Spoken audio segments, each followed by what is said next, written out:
Assalamu alaikum wa rahmatullahi wa barakatuh. I'm going to recite from the beginning of Surah Al-Kahf, inshallah, chapter 18. And then the page number is 293.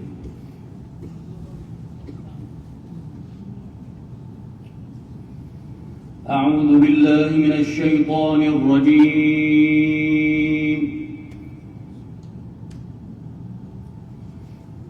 بسم الله الرحمن الرحيم.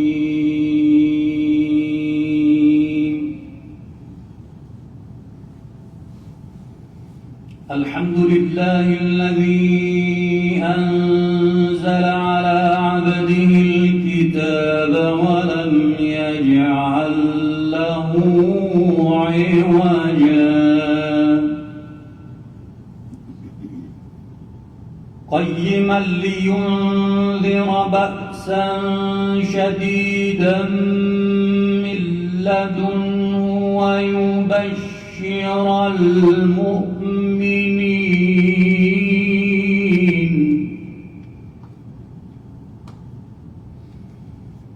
ويبشر المؤمنين الذين يعملون الصالحات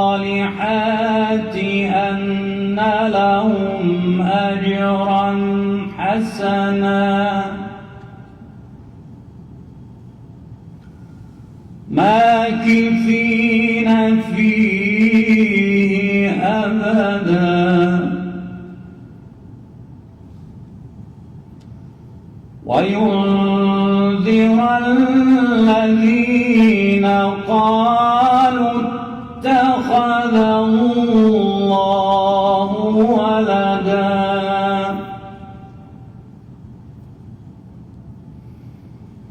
ما لهم به من علم ولا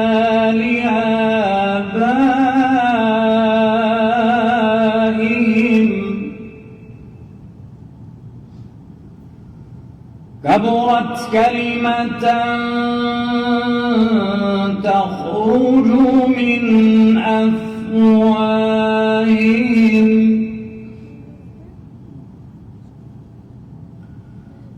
إن يقولون إلا كذبا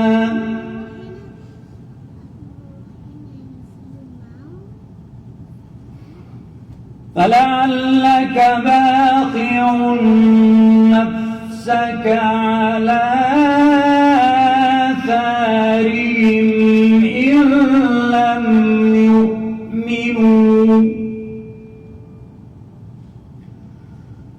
إن لم يؤمنوا بهذا الحديث أسفا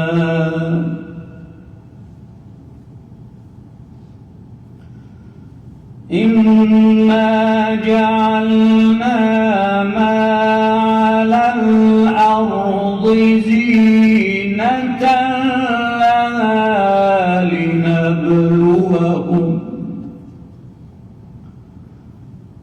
لنبلوهم أيهم أحسن عملا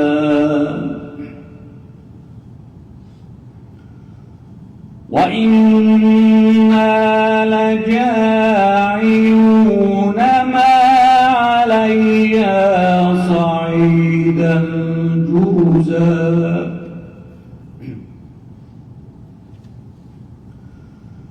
أم حسبت أن أصحاب الكهف والرقيم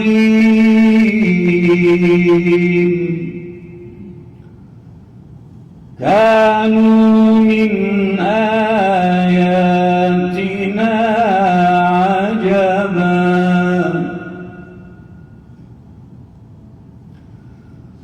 إذ أوى الفتية إلى الكهف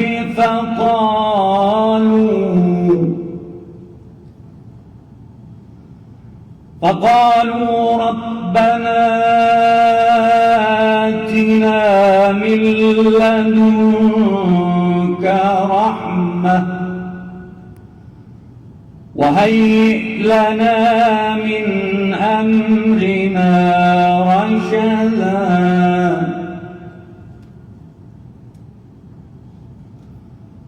فضربنا على آذانهم في الكهف سنين عددا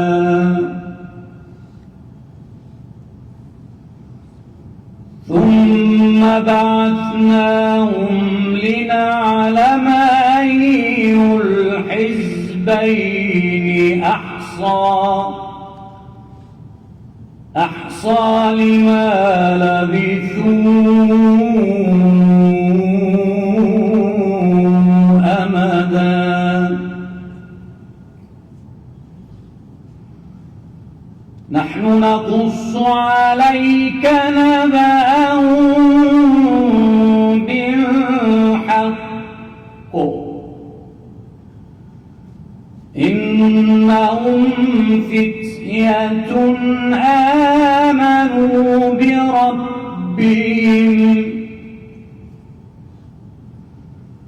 إنهم فتية آمنوا بربهم وزدناهم هدى وربطنا على قلوبهم إذ قاموا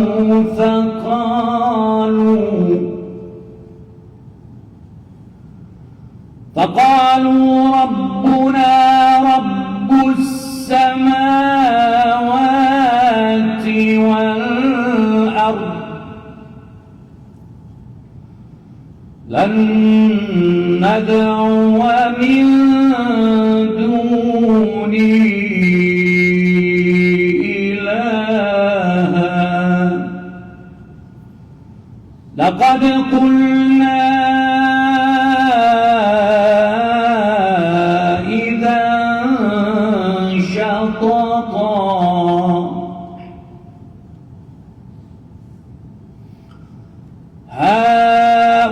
هؤلاء قومنا اتخذوا من دونه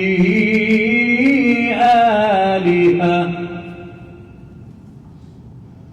لولا يأتون عليهم بسلطان بين فمن أظلم ممن افترى على الله كذبا وإذ اعتزلتموهم وما يعبدون إلا الله فأووا إلى الكهف ينشر لكم ربكم من رحمته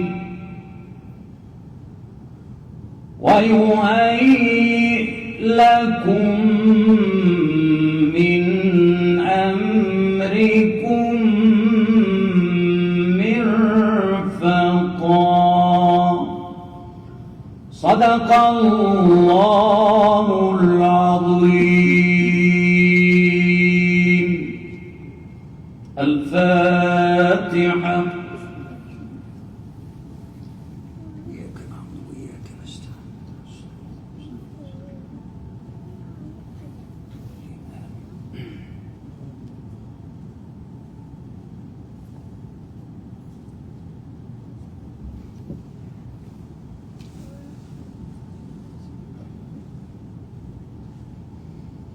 الله أكبر الله أكبر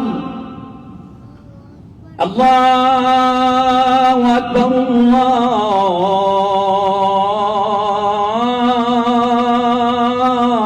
الله أكبر أشهد أن لا إله إلا الله أشهد أن لا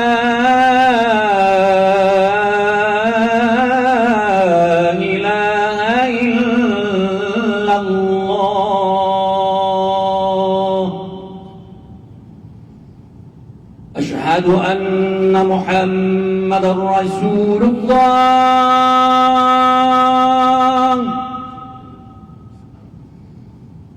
أشهد أن محمدًا رسول الله حي على الصلاة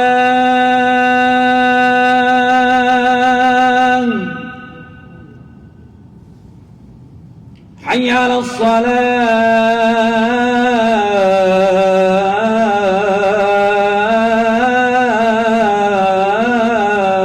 الصلاة حي على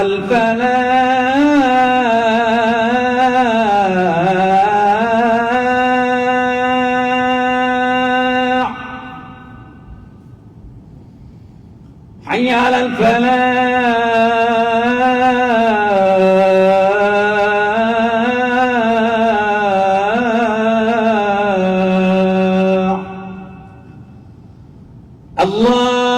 الله أكبر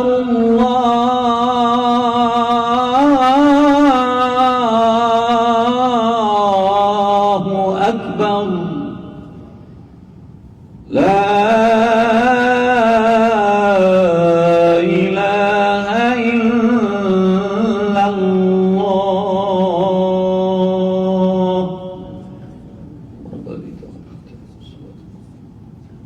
آتِ محمد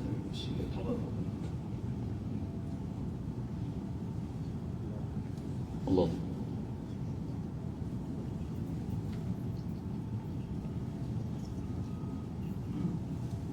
سبحانك الله إياك نعبد وإياك نستعين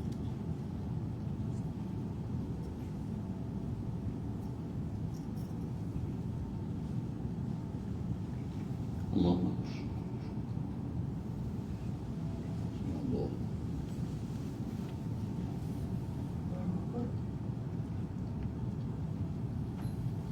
الله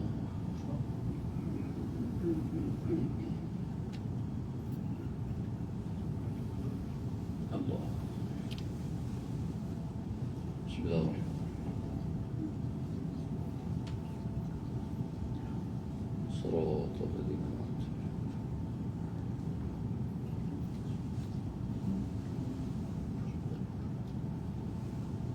سمع الله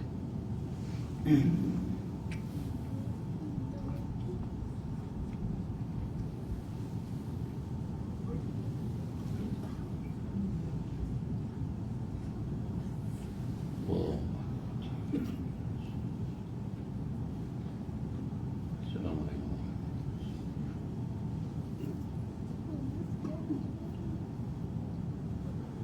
كما صليت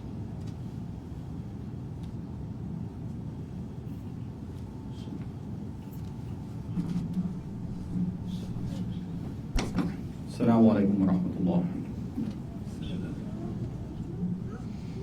الله أكبر الله أكبر الله أكبر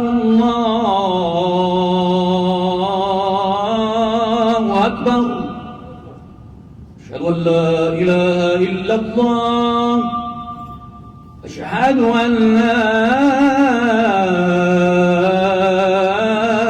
إله إلا الله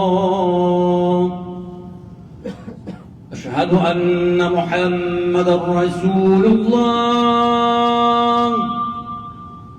أشهد أن محمدًا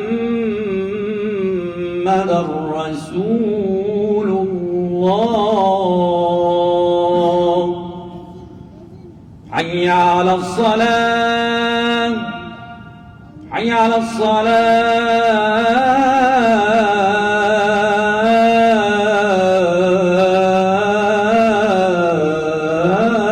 الصلاة حي على الفلاح حي على الفلاح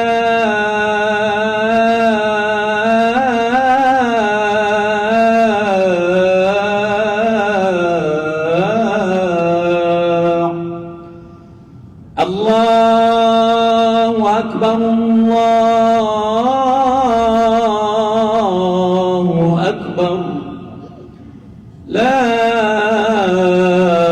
إله إلا الله.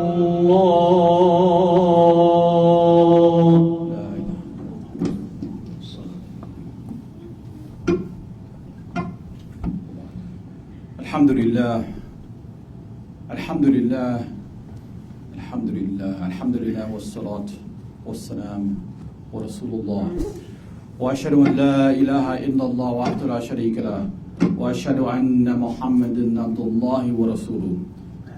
All praise and thanks are due to Allah. All praise and thanks are due to Allah, and all praise and thanks and gratitude are due to Allah subhanahu wa ta'ala.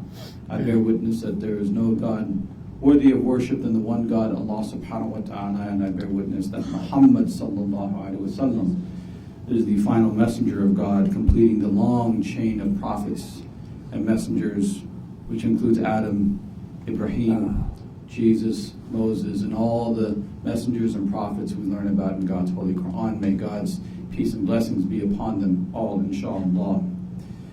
My dear brothers and sisters, as you all must know, we are just a day away from the 20th anniversary of that most infamous day, 9/11. It is a day that will hardly be forgotten for all of us who lived through it, and it coincides this year with what is happening in Afghanistan. And so I want to take today's khutbah to talk about the intersection of those two events and what we as American Muslims have as our responsibility, I believe. Before I go any further, let us pray for those victims, those innocent victims who perished not only on 9/11, but the innocent victims who perished in the wars that were spawned by 9/11. May Allah subhanahu wa ta'ala enter them into the highest levels of paradise, inshallah. In light of those wars, in light of the justifications to go to war, some of them valid, some of them lies, in light of certain Muslim groups in parts of the world creating an ideology that justifies murder, in light of all human history, to be very frank, where there has been much bloodshed, we ask ourselves, where did it all begin? Where did it all come from? Who was the first person or the first party that was aggrieved? Justifiably so. What is that starting point? And of course, asking such questions, we know that it is impossible to answer. How far back in time do we go? How far back in history do we go? Is it just at 9/11 or is it before? Of course, it is way before, but how far back do we go? And in watching the news, watching those poor Afghani civilians, those desperate Afghani civilians clinging on to the side of a C-17 Globemaster Air Force jet, military aircraft, and thinking about the 13 Marines that were killed in a suicide bomb, and thinking about all the killings and oppressions that we all know about, I was reminded of 4 verses in Surah Al-Baqarah. 4 verses in Surah Al-Baqarah that actually give us some perspective, give us some realization, and in fact give us a path. And those verses take us way back in time, way back to the beginning. And when I say the beginning, I mean the beginning, when God subhanahu wa ta'ala decided to create us as humans. In those 4 verses, and I'll share those verses here in a second, Allah subhanahu wa ta'ala gathers the angels and He tells them, I'm going to create the human being. And He shares with them what we are going to be like on this earth. And what is most interesting in the verses is the reaction of the angels. That once God imparted to them, I'm creating them, the angels had a very concerned reaction. You're creating these human beings. They had a very disturbed reaction, if you will. about how we would act as occupants on this earth. And upon gaining the understanding, like I said, they were very confused. And the 30th verse of Surah Al-Baqarah tells us, Bismillah ar-Rahman ar-Rahim, and lo, thy sustainer said unto the angels, behold, I am about to establish upon the earth one who shall inherit it. They said, will you place on earth such that will spread corruption and shed blood, where it is we, the angels, who extol your limitless glory? And God answered, verily, I know that which you do not. So, Allah subhanahu wa ta'ala is revealing to the angels that, pointing in another realm, that we are going to, as human beings, be characterized by corruption and bloodshed. Those are endemic traits. And as I said, history bears that out. Any point in time in history, it bears that out.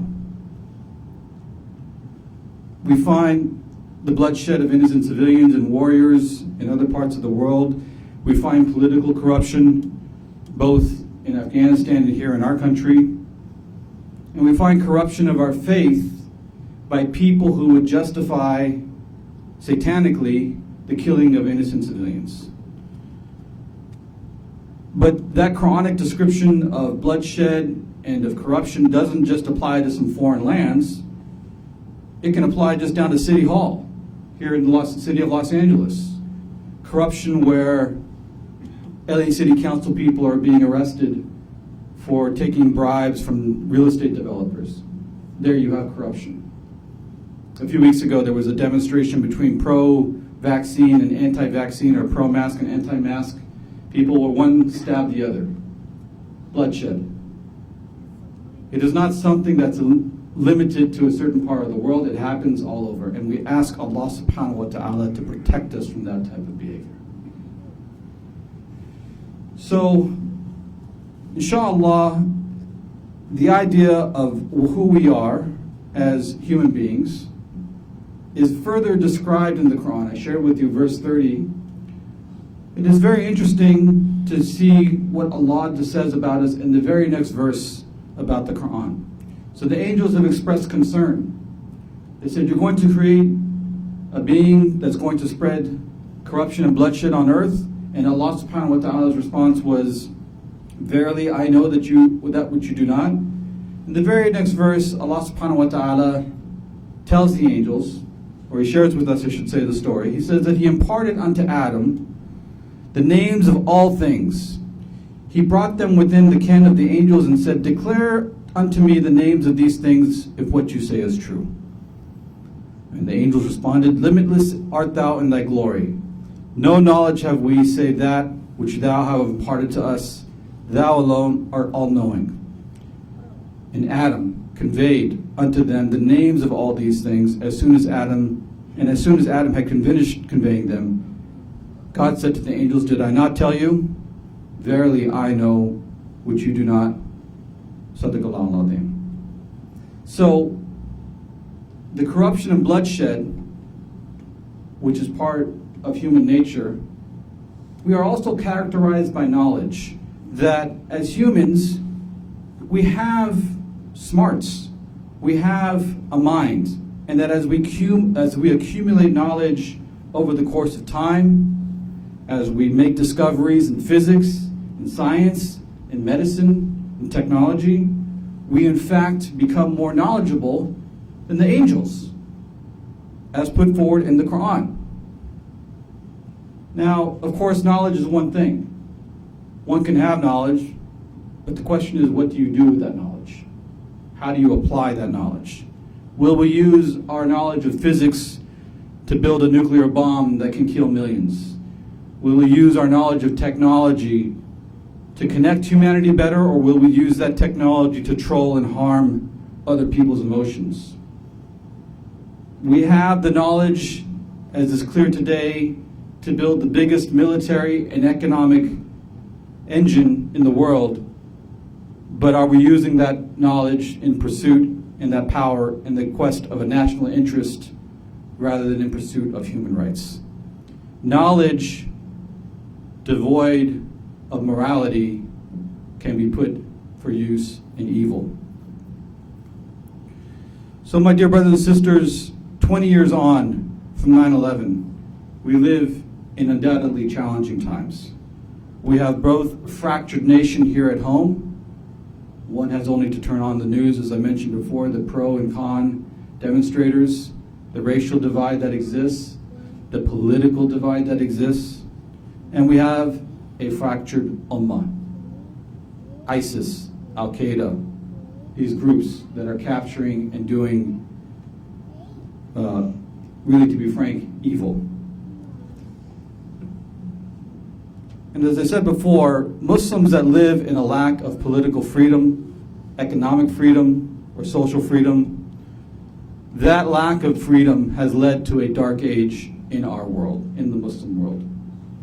But I strongly believe that we, as Muslims in these United States, have plenty to be optimistic about.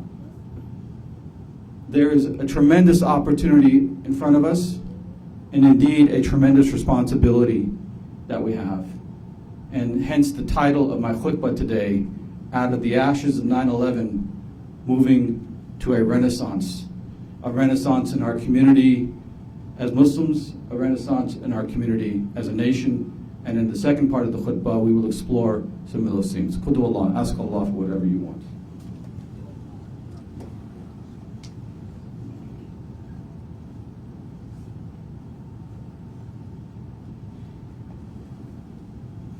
Alhamdulillah, alhamdulillah, wa salatu wa salam wa rasulullah, wa ashhadu an la ilaha illallah wahdahu la sharika lahu wa ashhadu anna Muhammadan abdullahi wa rasuluh. So my dear sisters and brothers, Allah subhanahu wa ta'ala tells us of these two characteristics, corruption and bloodshed. He tells us about the knowledge that we have as well. But of course the message of who we are and how we are does not end at those verses. For Allah subhanahu wa ta'ala has revealed in His message of the Quran more of the message, more of His Spirit, one that creates a balance in the universe, and He has provided a way to moderate those behaviors, methods to appeal to the Spirit that He has blown into each and every one of us while we were in our mother's wombs. Through His message over human history, and through His final message to humankind, through our faith, through our beloved Prophet Muhammad sallallahu alaihi wasallam, He has given humanity an opportunity. He has referred to us mu'mins in particular as being part of a group that can change the world. And that we as mu'mins have inherently a moral compass. And that a balanced approach can elevate our souls, our humanity, and bring out the best that the world has ever seen.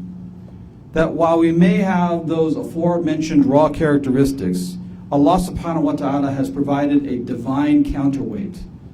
He has sent us a message, a spirit, a guidance for those who will believe and those who will think. And so Allah subhanahu wa ta'ala says in the 3rd chapter of the Quran, in verse number 110, Bismillahir Rahmanir Rahim, you are indeed the best community.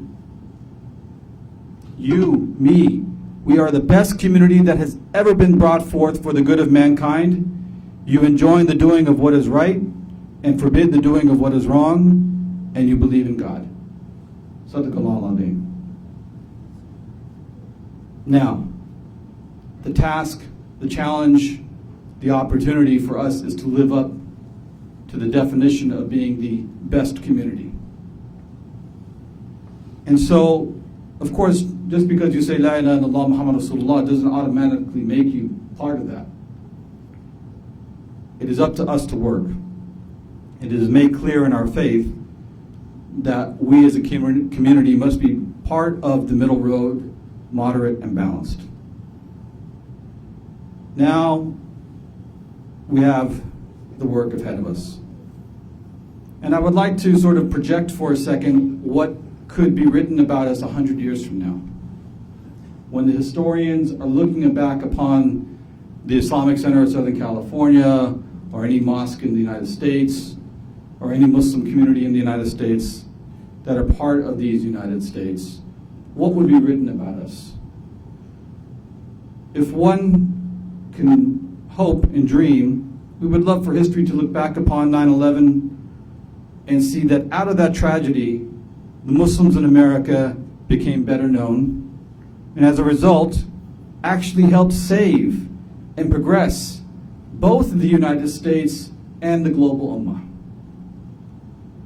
What if in 100 years from now the history books are written and it is said that the American Muslims, who themselves were united, finding strength in their diversity, for we are one of the most diverse communities in these United States, with a sense of love for country and for all, for moderation in their speech, that they were key to solving the social inequities of the United States, that they led the fixing of the political incivility that we find in 2021, and that they led the healing of the economic divide in our country.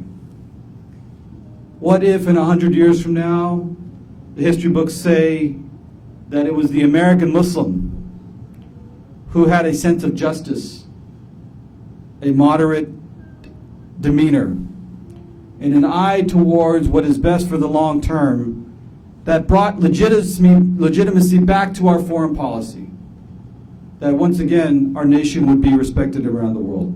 And what if in 100 years from now it can be written that it was the American Muslim that led and supported an alternative approach to Islam that in other parts of the world would enlighten their approach to their societies, that made the ridiculous appeal of committing suicide or joining the likes of ISIS or the Taliban or Al-Qaeda, that promote a painful, harsh, twisted, inhumane interpretation of our faith, that we as Muslims led an enlightenment, that we led with love.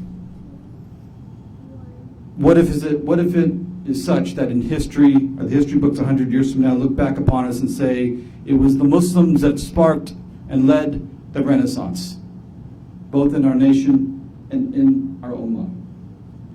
Now, my dear brothers and sisters, you may say that's pie in the sky. You're up there on the minbar dreaming again. That's all nice and good in the words, but let's get real. Well, I want to remind you of something. It's been 20 years since 9/11. I'd like you to correlate that 20 years since 9/11 to what our beloved Prophet was doing 20 years into his mission. We are 20 years from September 11th. What have we done over that period of time? Think about what Rasulullah sallallahu alaihi wasallam, when he started his mission at the age of 40 and was doing 20 years after the fact, at the age of 60. We're just 3 years shy of the total duration of his mission. His mission lasted 23 years. Where was the Prophet 20 years into his mission? The key event that happened in the 20th year of the Prophet Muhammad sallallahu alaihi wasallam's life at the age of 60 is that he peacefully came back into Mecca. By the time he was 20 years into his mission, he had united the warring tribes of Arabia. By the time he was 20 years into his mission, he had led tens of thousands of people into the belief of La ilaha illallah Muhammad Rasulullah. 20 years in, he had created a new social and political order. And a new civilization was born that revolutionized the treatment of women and those who were downtrodden, and so much more. And so I say to you, my dear brothers and sisters, Prophet Muhammad sallallahu alaihi wasallam, he was one man, a beloved man, granted a special man. But he lived in the harsh desert of Arabia in the 7th century, with no modern means of transportation, no internet, no social media, no Instagram. And look at what he did in a matter of 23 years. 20 years. What do we have to show in our 20 years? What have we done in our 20 years?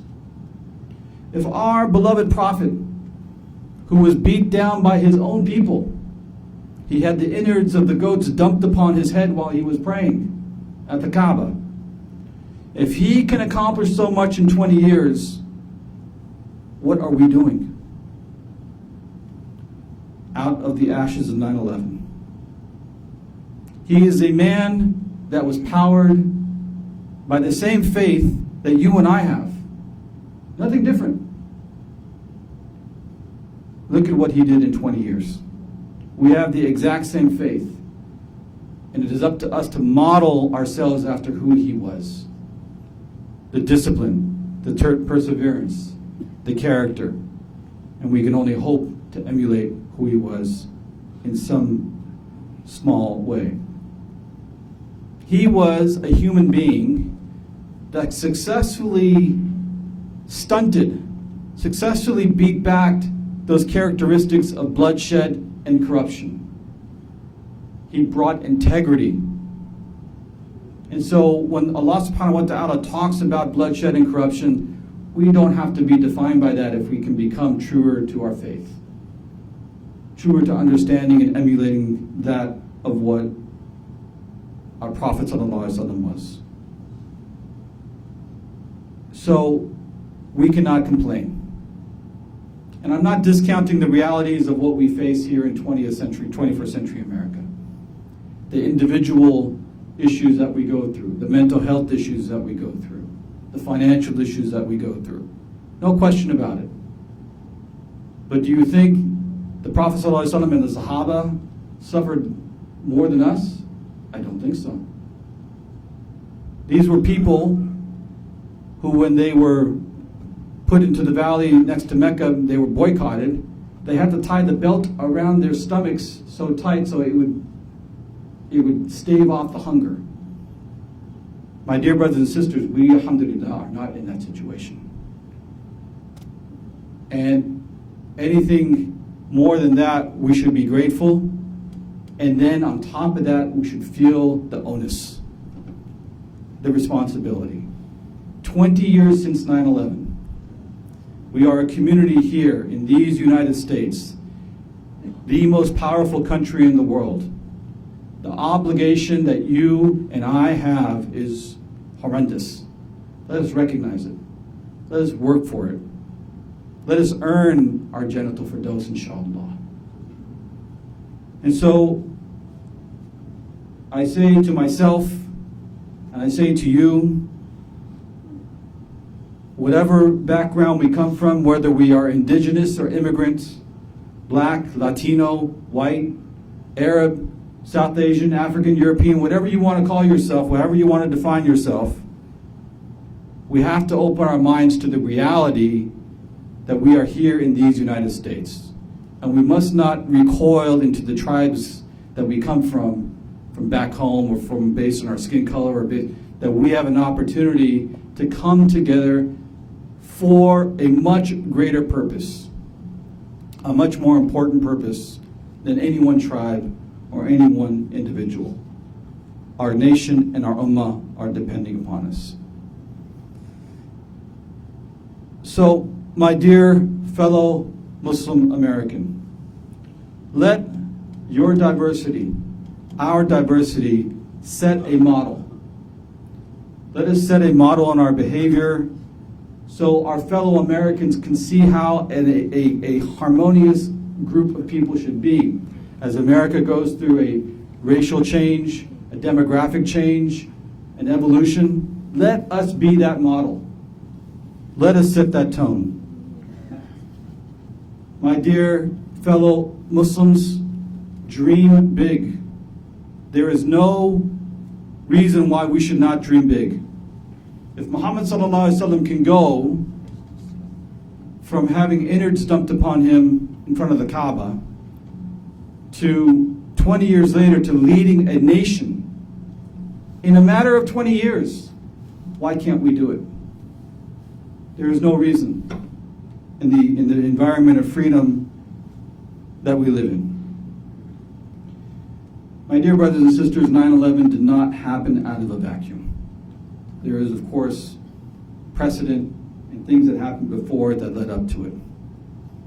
Impoverished people who had impoverished thinking, who lacked freedom and security, were driven to radicalization.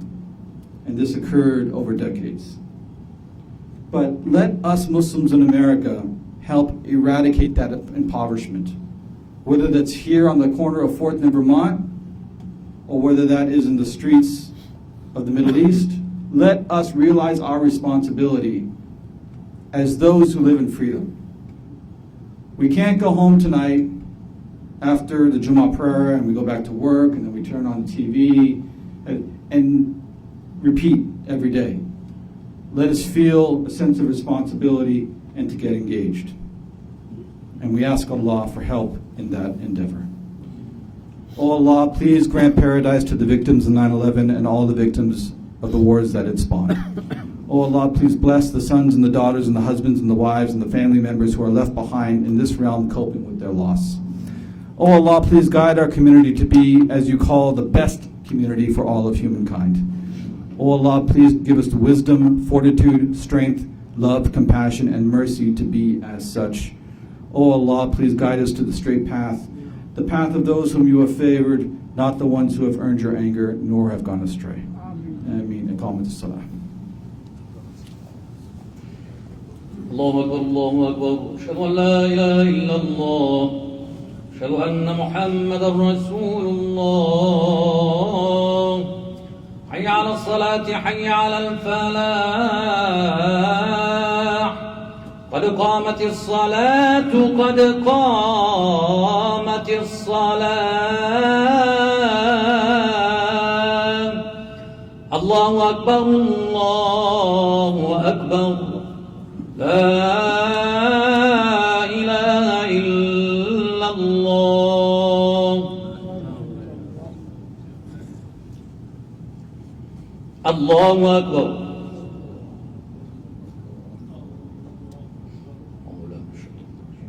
بسم الله الرحمن الرحيم الحمد لله رب العالمين الرحمن الرحيم مالك يوم الدين إياك نعبد وإياك نستعين اهدنا الصراط المستقيم صراط الذين أنعمت عليهم غير المغضوب عليهم ولا الضالين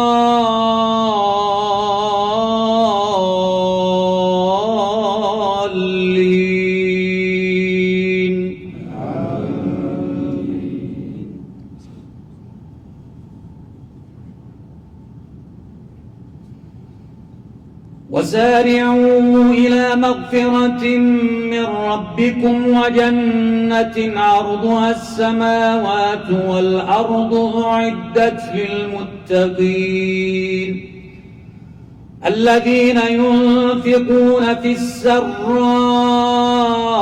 والضراء والكاظمين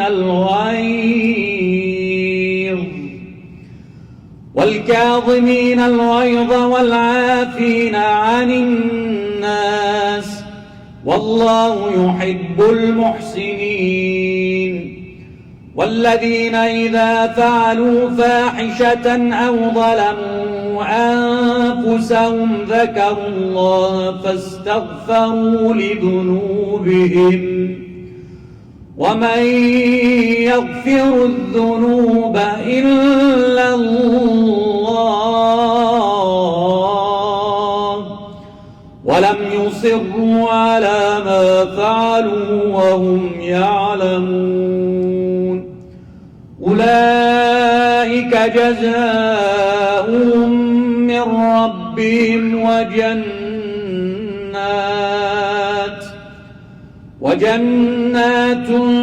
تجري من تحتها الأنهار خالدين فيها ونعم أجر العاملين.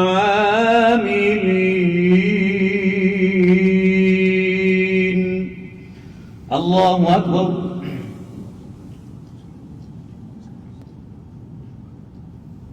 سمع الله لمن حمده. الله أكبر.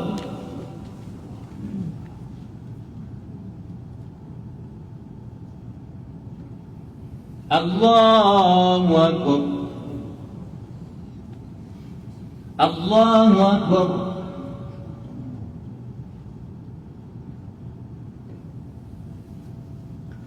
الله أكبر. بسم الله الرحمن الرحيم. الحمد لله رب العالمين الرحمن الرحيم مالك يوم الدين.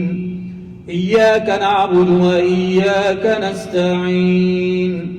اهدنا الصراط المستقيم صراط الذين أنعمت عليهم غير المغضوب عليهم ولا الضالين.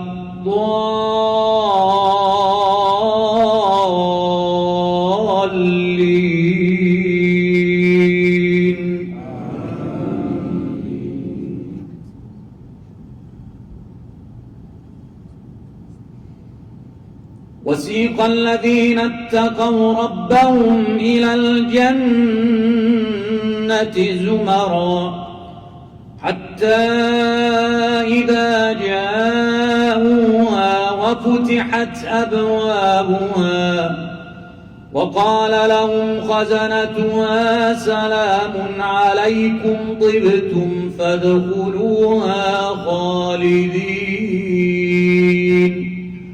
وقالوا الحمد لله الذي صدقنا وعده وأورثنا الأرض نتبوأ من الجنة حيث نشاء فنعم أجر العاملين. وترى الملائكة حافين من حول العرش يسبحون بحمد ربهم وقضي بينهم بالحق وقيل الحمد لله رب العالمين.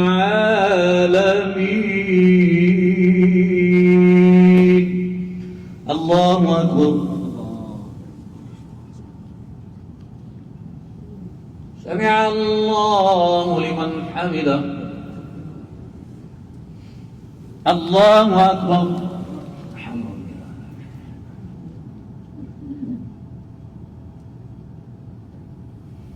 الله أكبر. الله أكبر.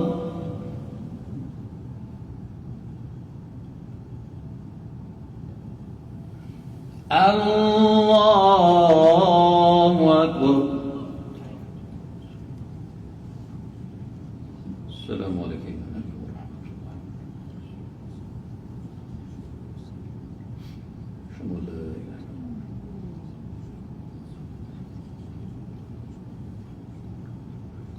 ربنا آتنا في الدنيا حسنة.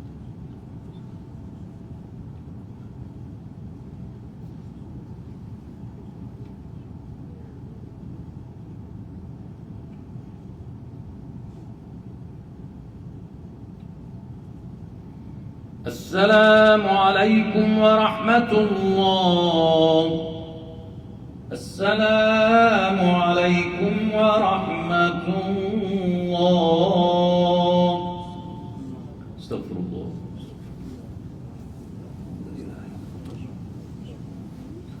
Assalamu alaikum wa rahmatullahi wa barakatuh. May Allah subhanahu wa ta'ala accept our prayers, our du'as, dear brothers and sisters. I would like to thank our Khatib, Brother Omar Ricci, for this beautiful khutbah. May Allah subhanahu wa ta'ala bless him, bless his family members, and please keep him in your prayers, inshallah. And also I would like to remind you that tomorrow we will have our food pantry starting at 9 a.m. and we always need your help. We need volunteers. If you wish to help, just show up behind the Islamic Center in the parking lot starting at 9 a.m. all the way until 11:30. So, and then also I would like to remind you that we have a hybrid program, a little bit at the Islamic Center and then mostly online. We have Mondays, the message of the Quran starting at 8:30 via Zoom, and then also on Thursdays we have the spiritual fireside chat at the same time. Join us inshallah. And then also I would like to again remind you that we have thrift store outside. We have clothing for brothers and sisters. Please check it out and purchase. All the proceeds go to New Horizon School. And then also our bookstore is open as well. And please go see the books and the gifts and purchase, and that way help our bookstore and the Islamic Center. Speaking of helping and supporting, please donate generously to our beautiful center, Islamic Center of Southern California. Donate generously, and may Allah subhanahu wa ta'ala purify your wealth and increase your wealth, inshallah. And let us remember those who passed away before us, and for those who are sick as well. اللهم اشف مرضانا وارحم موتانا اللهم اغفر للمؤمنين والمؤمنات والمسلمين والمسلمات الأحياء منهم والأموات إنك سميع قريب مجيب الدعوات. O Allah, the Lord of the whole universe, the most merciful, the most compassionate, please grant healings for those who are sick. Please have mercy upon the souls of those who passed away before us. Please forgive their shortcomings and mistakes and accept them in the highest level of paradise. وصل اللهم على نبينا محمد وعلى آله وصحبه أجمعين. والحمد لله.